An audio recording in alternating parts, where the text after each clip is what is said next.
उस रात मुझे बिल्कुल नींद नहीं आ रही थी और इसीलिए मैं छत पर चली गई, लेकिन मुड़कर देखा तो मैग्नस मेरे पीछे खड़ा था। माफ करना, आज रात जो हुआ उसके बाद मैं बहुत चिंतित हूँ।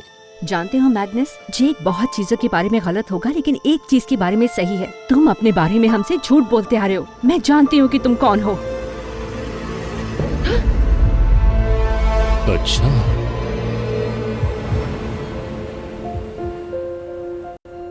हाँ, तुम एक वैम्पायर हो।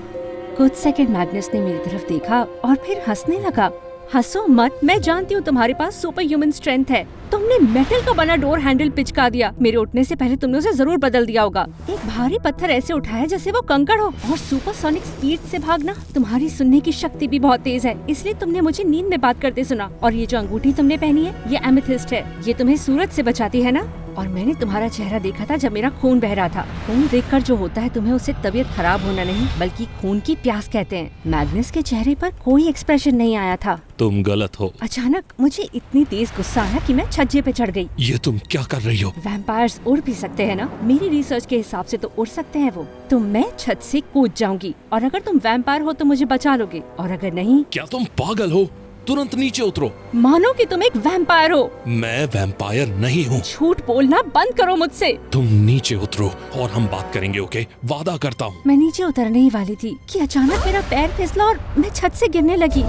मेरे गले से चीख निकली थी कि अचानक मैग्नस ने मुझे अपनी गोद में उठा लिया और आसमान में उड़ा के ले गया।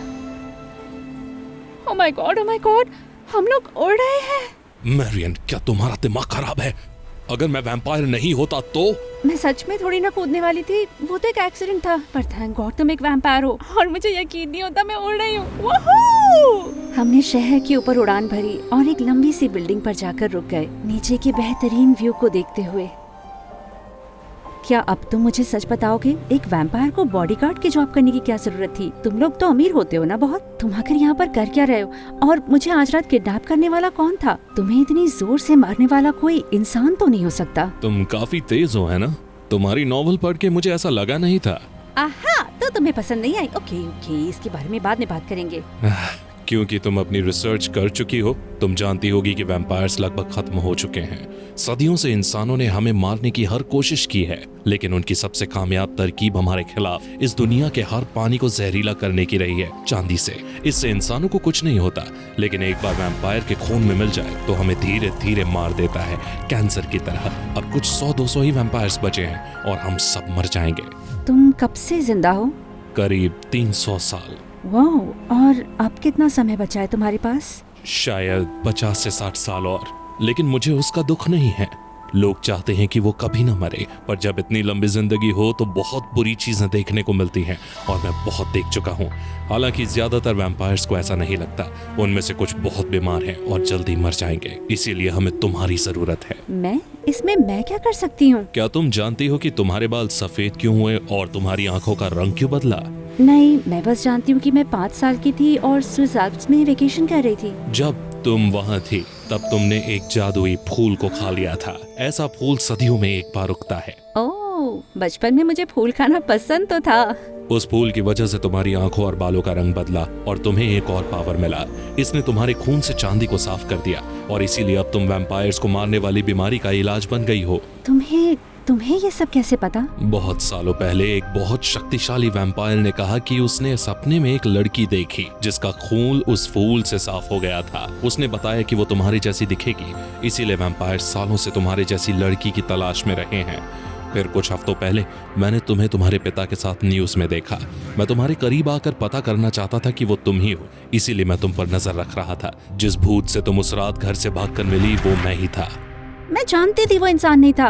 तो क्या मुझे तुमसे डरना चाहिए? तुम्हें मेरा खून चाहिए? नहीं, मैंने कहा ना कि मुझे लंबी जिंदगी नहीं चाहिए, लेकिन झूठे रेफरेंसेस बनाकर मैं तुम्हारा बॉडीगार्ड बना, ताकि तुम्हारे करीब रहकर पता कर सकूं कि वो तुम ही हो, और फिर तुम्हें दूसरे वैम्पायर से बचा सकूं जो तुम्हें ढूंढ ही लेते, और एक ढूंढ चुका है। और तुम्हें यकीन है ये मैं हूँ? पहले नहीं था, लेकिन आज तुम्हारा खून सूंघ के ये यकीन हो गया कि ये तुम ही हो। ओके, ये थोड़ा हजम करना मुश्किल है। वैसे मैं अपना खून डोनेट कर सकती हूँ अगर ये तुमको बचा सके। थोड़े से कुछ नहीं होगा, वो इतना लेंगे कि तुम मर जाओ। उसकी बातें सुनकर मेरी रूह कांप गई। तो अब मैं क्या करूँ?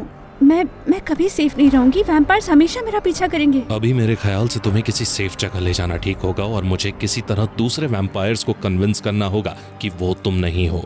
तुम मेरी रक्षा क्यों कर रहे हो? तुम्हें मेरी परवाह क्यों है? क्योंकि तुम्हारी मौत से हमारी उम्र बढ़े ये सही नहीं है और मेरे दिल में तुम्हारे लिए जगह बन गई है। कह सकते हैं कि तुम मुझे पसंद हो। 300 साल बिता दिए इस धरती पर अब तक नहीं जानते कि एक लड़की से अपनी दिल की बात कैसे कहें। क्यों ना मैं तुम्हें किसी और तरह से बताऊं। और फिर मैग्नस ने मुझे एक लंबी किस करी।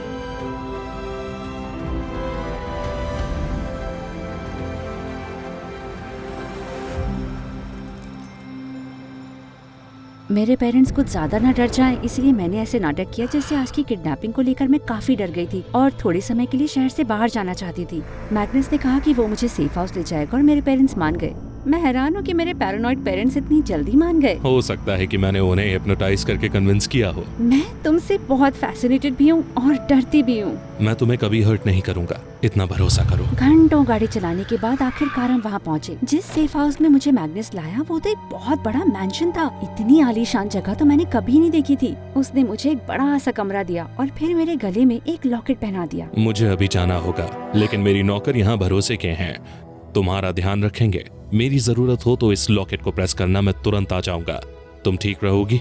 हाँ, ऑफ कोर्स। मैग्नस ने मुझे धीरे से किस किया और चला गया। उस रात मैं बिल्कुल सो नहीं पाई और मेरे दिल में अजीब सी बेचैनी हो रही थी।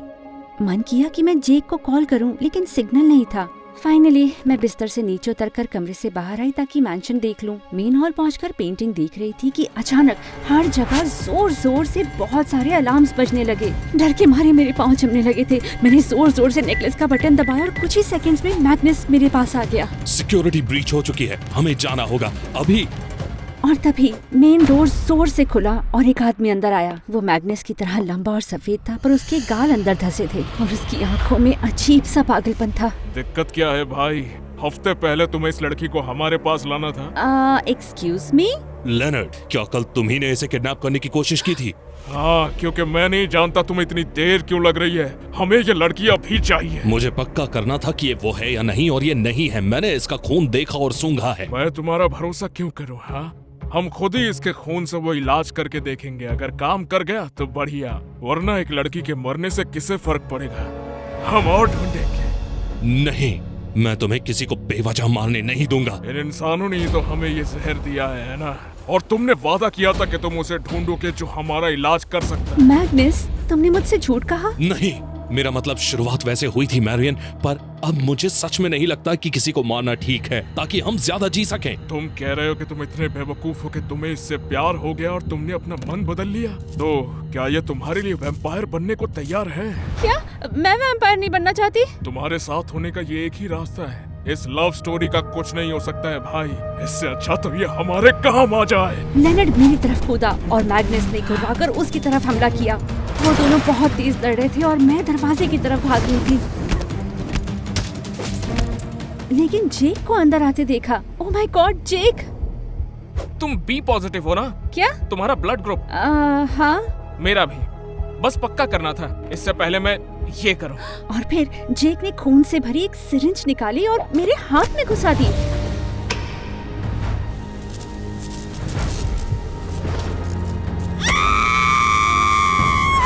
मेरी चीख सुनकर दोनों वैम्पायर्स मेरी तरफ मुड़े। मुझे कमजोरी सी आने लगी और अपने घुटनों पर गिर गई।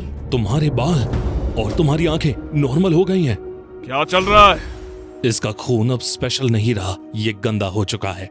लेनर्ड, सब खत्म हो गया है, ये अब हमारे किसी काम की नहीं। लेनर्ड ने पागलों की तरह मुझे घूरा और एक गुस्से भरी चीख निकालकर जेक पर हमला कर दिया, जो सीधा जमीन पर गिर गया और लेनर्ड वहाँ से भाग गया। जेक! हमें इसे हॉस्पिटल ले जाना होगा तुरंत। ये ठीक हो जाएगा ना? हाँ, इसे बस एक कंकशन है, ठीक हो जाएगा। होना चाहिए, वरना भगवान कसम तुम्हें मार दूंगी मैं। गुस्से में मैंने मैग्नस को मारना शुरू किया और उसने मेरे हाथ पकड़ लिए। हो जाएगा, और जो हुआ उसके लिए मैं माफी चाहता हूँ। तुमने झूठ कहा तो मेरे बॉडीगार्ड मेरी रक्षा करने के लिए नहीं, मेरा खून पाने के लिए बने। हाँ, झूठ बोला, लेकिन ये मैं अपने लिए नहीं चाहता था। बहुत से ऐसे वैम्पायर्स हैं जो वाकई बीमार हैं और मरना नहीं चाहते। मैं उनकी मदद करना चाहता था, पर कसम से तुमसे मिलने के बाद मैं जान गया कि मैं ऐसा नहीं कर पाऊंगा। मैं किसी इंसान को नहीं मारना चाहता, खासकर तुम्हें। और जेक को चोट पहुंचे मैं ये भी नहीं चाहता था। इसने मुझे ढूंढ कैसे लिया और इसे ये खून की बात पता कैसे चली? वो एक स्मार्ट डिटेक्टिव है। मेरी कलाई पर एक टैटू था जो मेरे परिवार की निशानी थी। मुझे लगा था कि जेक उसे देखने के बाद जांच पड़ताल करेगा, तो मैंने उसे मिटा दिया। और आज अपने ऊपर मुझे माइक्रो बग्स मिले, शायद तुम पर भी होंगे। वो सब कुछ सुन के हमें ट्रैक कर रहा था। और इसने सोचा कि आकर वैम्पायर से लड़ाई करेगा और मुझे बचा लेगा बैकअप के बिना? ये तो पागलपन है। लोग उनके लिए कुछ भी करते हैं जिनसे वो प्यार करते हैं। वैसे मैं बॉडीगार्ड होने की नौकरी छोड़ रहा हूँ। तो मैं वैसे ही निकाल दिया गया है। मैग्नस मुस्कुराया और उसने मेरे हाथ पकड़े। मेरे साथ डेट पर चलने का कोई चांस नहीं है ना? अगर मुझे वैम्पायर बनना पड़ेगा तो बिल्कुल नहीं। तुम्हारे भाई का इससे मतलब क्या था? मैं आखिरकार एक ऐसा जीव हूँ जिसे खून की प्यास है। अगर मैं तुम्हारे साथ लंबे समय तक रहा तो खुद को रोक नहीं पाऊंगा, और एक दिन तुम्हें भी मैं वैम्पायर बना दूंगा। वो इतना बुरा नहीं है, पता है, तुम्हें सुपर पावर मिलेंगे। मैं बहुत अमीर हूँ, हम पूरी दुनिया घूम सकते हैं। सुनने में अच्छा लगता है और बहुत डरावना भी। मैग्नस, तुम बहुत अच्छे हो, लेकिन मुझे हमारा कोई फ्यूचर नहीं दिखता। मैं तुम्हें इतना पसंद नहीं करती हूँ कि उसके लिए इंसानों की जिंदगी छोड़ दूँ। छोड़नी भी नहीं चाहिए। तुम एक खास इंसान हो और हम दोनों के बीच जेक बेहतर लड़का है। उसका दिल बहुत अच्छा है और तुम दोनों एक साथ बहुत खुश रहोगे। तो शायद ये गुड बाय है मैरियन। Goodbye Magnus. उसने मुझे गाल पे किस किया और चला गया। और कुछ घंटों बाद मुझे इतना अच्छा लगा जब जेक फाइनली उठ गया। मैंने वो सारी क्रेजी बातें सुनी कि कैसे मैग्नस एक वैम्पायर है और कैसे तुम्हारा खून उन वैम्पायर्स की बीमारी का इलाज है। ये सब बहुत ही अजीब था। लग रहा था कि तुम्हारी लिखी हुई कहानी है। मेरी बेइज्जती करना बंद करके काम की बात पर रहोगे? पर ये सब सही निकला। और तुम्हारा ये पता करना कि मैग्नस एक वैम्पायर है, वो तो बहुत ही कूल था। तुमने तो मान लिया कि वो तुम्हारी हिफाजत करेगा, लेकिन मुझे उस पर यकीन नहीं था। तो मैंने उसके मैंशन तक तुम्हारा पीछा किया और अंदर आने का मौका ढूंढा। मैंने सोचा कि अगर तुम्हारा खून स्पेशल है और इसी वजह से वैम्पायर्स तुम्हारे पीछे हैं, तो मुझे ऐसा कुछ करना होगा जिससे तुम बाकियों जैसी बन जाओ। मुझे यकीन नहीं था ये काम करेगा, बस एक तुक्का लगाया। शायद तुम्हारे गट इंस्टिंक्ट्स तुम्हें एक अच्छा डिटेक्टिव बनाते हैं। तुम्हें शुरू से लगा था कि मैग्नस के बारे में कुछ गड़बड़ है। हाँ, लेकिन वो सब मैंने बस इसीलिए किया क्योंकि मैं जेलस था। मतलब कम ऑन, मैं तीर की तरह स्ट्रेट हूँ और मेरा भी मन करता था कि बस उसे देखता रहूं, उसके बालों से खेलूं। मैं समझता हूँ कि तुम्हें उस पर क्रश क्यों था। हाँ, लेकिन शायद वो बस वही था, एक क्रश। वैसे भी वो चला गया है। उसने कहा तुम एक बेहतर लड़के हो। क्या? वो चला गया? लेकिन क्यों? पता नहीं, क्योंकि वो दिखता भी ज्यादा अच्छा था, उसकी आवाज भी ज्यादा अच्छी थी, सुपर पावर्स भी थे। पूछने के लिए माफ करना, लेकिन तुम किस ज्यादा अच्छा करते हो। यकीन करो, मैं भी चौंक गई थी। उसकी किस से मेरा दिमाग जम जाता था। मैं एक हॉट वैम्पायर से अच्छा किस करता हूँ। तुम्हें तो ये लिख कर देना पड़ेगा। तुम्हें मुझे फिर से किस करना पड़ेगा ताकि पक्का कर लूं।